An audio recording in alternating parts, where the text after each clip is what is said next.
Hello students, हम continue कर रहे हैं विथ एक्सरसाइज 8.4। ओके, एक्सरसाइज का इल्यूस्ट्रेशन एग्जांपल है 8.4। देख लो, ये 2 मार्क्स में आईएमपी है एग्जांपल, तो अच्छे से देखना। Io, one of the satellite of Jupiter. Io is the satellite of Jupiter, has an orbital period of 1.769 days. And the radius of the orbits is 4.22 into 10 raised to 8 metre. क्या find करना है? इतनी value दी गई है। Okay, क्या find करना है? Show that the mass of the Jupiter is about 1000 that of the sun. कुछ फाइंड जैसा करना है ही नहीं, आपको आंसर दिया गया है, लेकिन वो आंसर ही कैसे आया है वो हमें फाइंड करना है। Okay, so show that the mass of the Jupiter, for example, suppose the mass of the Jupiter mj is about 1000 that of the sun. This is the answer, and this answer we can find. Okay, चलो तो कैसे आता है वो हम देखते हैं। तो यहाँ पे देखो वैल्यू कौन सी दी गई है। Io one of the satellite of Jupiter. Jupiter का सैटेलाइट है, वो भी उसके अराउंड चक्कर लगाता होगा, और Jupiter already rotate around the sun, तो उसी को हम सेंटर में लेके चलेंगे। Orbital period of, and Jupiter has an orbital period of 1.769 days. चलो, तो ऑर्बिटल पीरियड ऑफ जुपिटर करके लेंगे हम। The orbital period of Jupiter is, Jupiter का ही हम ले रहे हैं, उसका सैटेलाइट है इसलिए। ओके, तो Jupiter is capital T is equal how much 1.769 days. क्या है? 1.769 days. Then how much, time period का जो यूनिट होता है वो सेकेंड होता है, तो सेकेंड में कन्वर्ट करो इसको, कैसे होगा? तो 1.769 डेज, 1 डे का आवर 24, और 24 का आवर यानी 1 आवर के हिसाब से लो तो उसकी सेकेंड कितनी हुई? 3600 सेकेंड। तो यहाँ पे आपका आंसर आ जाएगा सेकेंड में। क्लियर? ये आपको ही फाइंड करना है। चलो, ये हो गया। Now the orbital radius of the planets. Second, the orbital radius of satellite. यहां पे भी आप सैटेलाइट के हिसाब से भी ले सकते हो। Satellite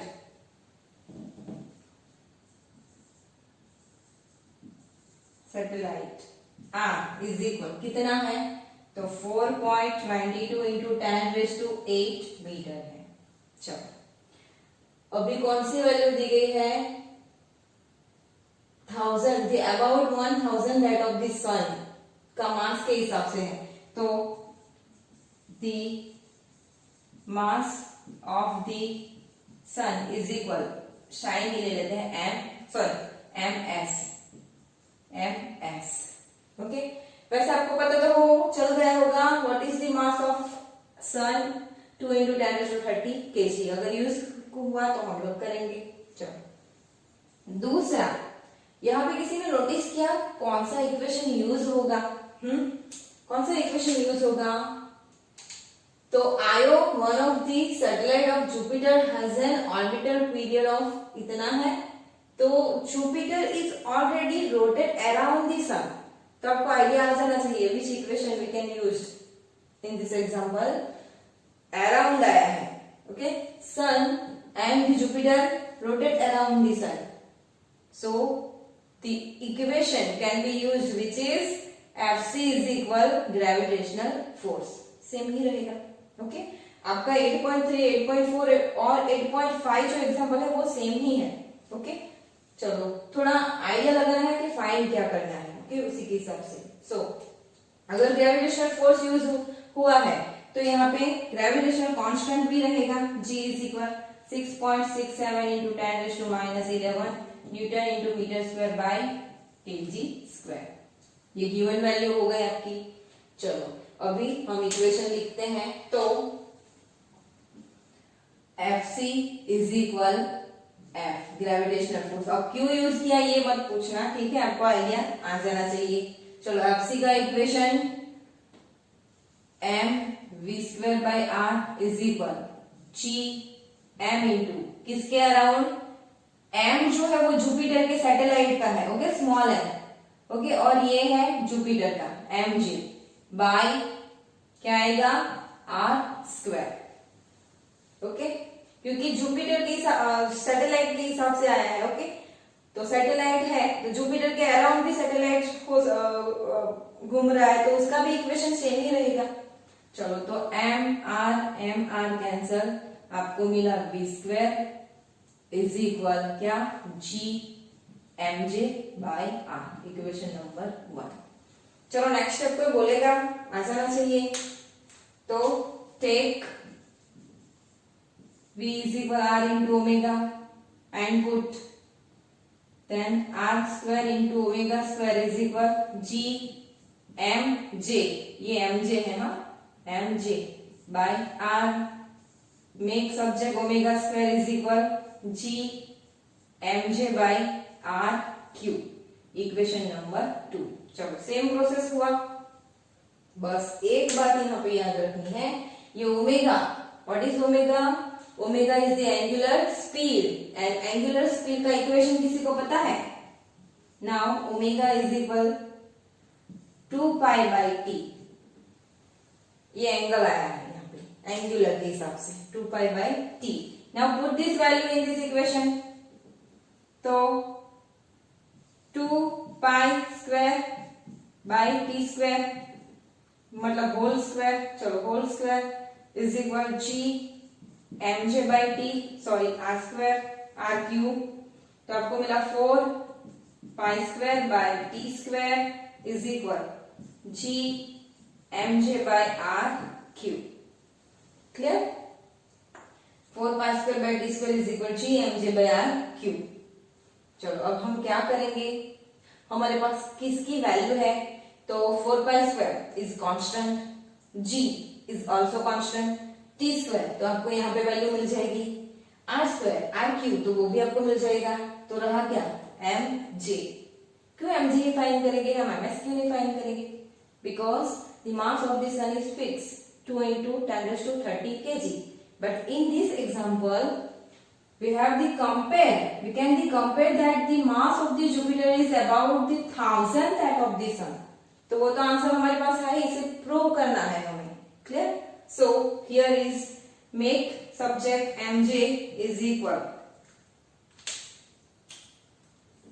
make subject mj is equal क्या होगा, तो 4π² into r³ by g into t²।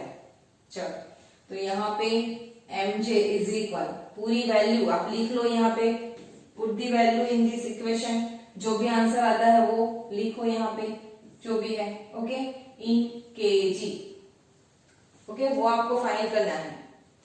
Now how we can find this answer, so now take ratio, now take ratio of mj, mass of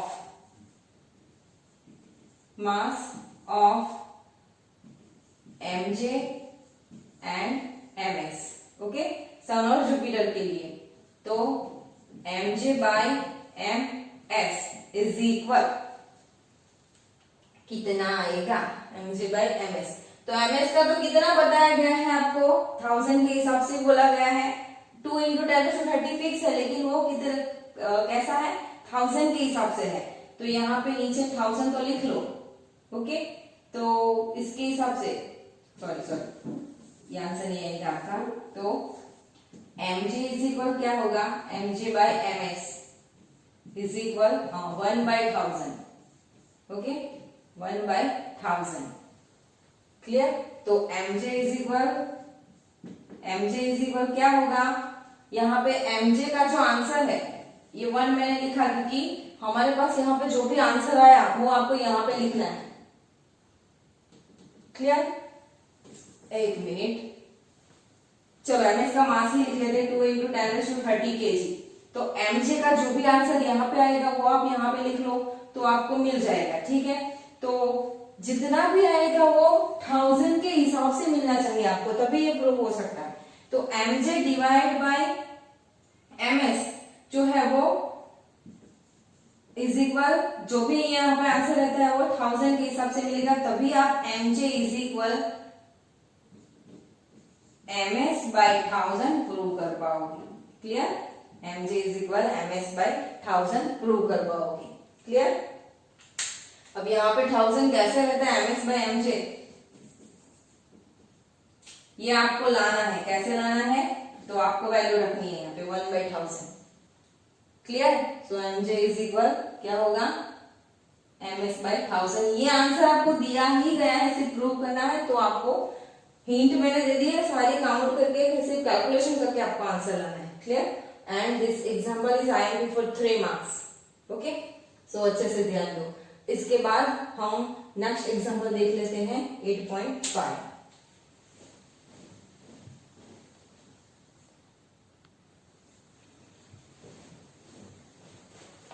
तो स्टूडेंट्स हम लोग continue कर रहे हैं with example 5.8 in exercise, okay, which is IMP for 3 marks. अब मैंने ये example की वैल्यू नहीं लिखी है, हम डायरेक्टली बुक में से ही पढ़ेंगे। आप भी बुक में देखो और अंडरस्टैंड करो। ओके, पहले हम वैल्यू समझ लेते हैं। Let us assume that our galaxy consist of 2.5 × 10⁻11 stars, each of 1 solar mass. Let us assume that our galaxy consists 2.5 × 10⁻11 stars. Our galaxy consists of 2.511 stars, each of 1 solar mass. Means जो Galaxy हमारी बनी है 2.5 × 10⁻11 stars से, उसमें से हर एक stars का जो मास है वो किसके कंपेयर में है, किसके जितना है, तो सोलर मास यानी मास ऑफ सन जितना है, विच इज कितना, how much, 2 × 10⁻30 kg. How long will a star at a distance of 50,000 Ly from the galactic center take to complete one revolution? How long will a star at distance of 50,000 Ly?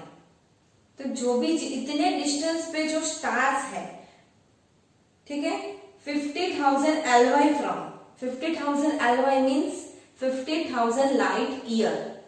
And what is light year? तो वो हम in unit 2 already learn. Okay, तो 50,000 light year जितने distance पे एक stars है, तो उसको वो galactic centre take, from the galactic centre take to complete 1 revolution. 1 revolution करने के लिए कितना टाइम लगेगा? ओके, यानी कि टाइम पीरियड हमें फाइंड करना है। अब गैलेक्सी का जो स्टार का जो टाइम पीरियड है वो आप सेकंड में फाइंड करो या फिर ईयर में फाइंड करो, आप पे डिपेंड है। ओके, चलो, now take the diameter of the Milky Way to be 10⁵ Ly. Take the diameter of the Milky Way to be 10⁵ clear? तो एकदम इजी है, हमने जो आगे के एग्जांपल में इक्वेशन यूज किया वही यूज होगा। कैसे? तो यहाँ पे कंडीशन क्या दी गई है, the stars which is revolution और रोटेशन अराउंड द गैलेक्सी। अब ऐसे अराउंड हो रहा है तो वहां पे centripetal force is equal gravitational force ही मिलेगा आपको, तो वही इक्वेशन आप यूज करोगे। ठीक है, तो उसी से हम काउंट करेंगे। तो हम हिंट के हिसाब से दे रहे हैं, आपको काउंट खुद ही करना है। ओके, तो उससे पहले वैल्यू कन्वर्ट कर लेते हैं तब तक। तो वो है आपकी Galaxy consist of 2.5 × 10⁻11 stars. Okay, the stars is equal, the stars यहां पे जो दिया गया है, the stars consist consist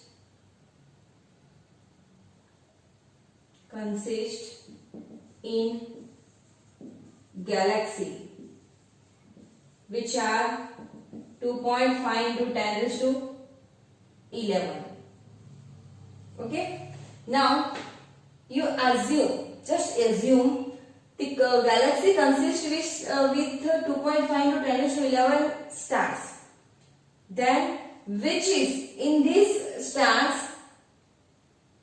there are mass of the one star, each star equal to the mass of sun. So here we can write here the mass of the each stars which is equal to the mass of the sun. Then we can write the mass of total stars are, small m ले लेते हैं, is equal, how much stars? 2.5 into 10 raised to 11 and which is equal to mass of sun 2 into 10 raised to 30 kg. तो जो भी answer आता है वो आपका केजी में आ जाएगा. Which is the equal total mass of the 2.5 into 10 raised to 11 stars. Okay, तो इतने से वो हमारी क्या बनी है, गैलेक्सी बनी है. तो for example here are the galaxy and this is the centre of galaxy, right. Now one stars away from 50,000 one star is 50,000 LY away from this galaxy center. Okay, so the distance r of the star is 50,000 LY. चलो 50,000 LY. What is LY? The light year. Light year means 1 light year is equal how much meter? 9.46 into 10 raised to 15 meter. Total distance मिल गया आपको. Clear? Now, okay, तो value हो गई. Then how long will a star at a distance? How long will a star? यानी कि time period आपको find करना है, वो आपको फाइंड करना है. Clear? Take g is equal 6.67 into 10 raised to 11 Newton into meter square by kg square. What is g? Universal gravitational constant. Clear? चलो तो इतना आपको मिल गया है. अभी इक्वेशन आपको पता ही है. The stars is rotated around this galaxy. Then take FC is equal F. Take FC is equal F. Same equation mv square by r is equal g m into कोई भी ले लो m, क्योंकि दो के हिसाब से आपको मिला है. ये कैपिटल M, अगर आप कैपिटल M ले हो तो यहाँ पे भी कैपिटल M ही लेना पड़ेगा आपको. Capital M, okay, by r square. Cancel, ये कैंसल, ये भी कैंसल, ये भी कैंसल. तो आपके पास b स्क्वायर इज इक्वल क्या होगा, g m by r. Equation number 1. चलो यहां तक हमने काउंट कर लिया. अब आगे आपको पता ही है क्या करना है. Take v is equal r into omega. Put this value in this equation, तो आपको मिल जाएगा omega square is equal G M by R cube. मिल गया. Now again take omega is equal 2 pi by T. Put this value in the equation. Then 4 pi square divide by T square is equal जो भी equation मिलता है वो. Okay, फिर क्या time period ही तो फाइंड करना है. तो टाइम पीरियड लाइक यहाँ पे now take R v is equal r into omega. Then r square into omega square is equal क्या होगा, gm बाय r. तो ओमेगा स्क्वायर इज इक्वल क्या होगा, gm by r cube. Equation number 2. Now take omega is equal 2 pi by t. Then we get what? 2 pi by t square is equal gm by r cube. तो आपको 4 pi by t square मिलेगा. 4 pi square is equal gm by r cube. चलो अब क्या find करना है हमें? t. Then make subject t square is equal क्या होगा? तो 4 pi square r cube by gm. Okay, और आप स्क्वायर निकालोगे तो t इज इक्वल क्या होगा? इन root 4 pi square into r cube by gm. Put this value and find the answer in second. क्योंकि सेकंड में ही हमने सारे कन्वर्ट किए, मीटर है तो सेकंड में आएगा. और अगर ये सेकंड है और अगर आपको आवर में कन्वर्ट करना है, ईयर में कन्वर्ट करना है, तो वो भी आप कर सकते हो. तो कैसे? तो जो भी आंसर आपका आया है यहाँ पे सेकंड में, वो यहाँ पे लिख लो. उसके बाद नीचे जैसे हमने आगे कन्वर्ट किया, आगे के एग्जांपल में डेज था तो उसका हमने सेकंड में किया था. अब सेकंड का जो है तो उसका हम आवर में ईयर में कर रहे हैं. ओके, तो ईयर है तो 365 ईयर्स, सॉरी 1 ईयर यानी 365 डेज. चलो उसका 1 डेज यानी 24 आवर, और 24 आवर का 1 आवर उसकी 3600 सेकंड. तो आपको यहाँ पे जो आंसर है वो ईयर में मिल जाएगा. ओके, इज इक्वल ईयर में मिल जाएगा. क्लियर? तो ये भी 3 मार्क्स में आया भी है. सो अच्छे से काउंट करो और प्रैक्टिस करो. Okay, thank you.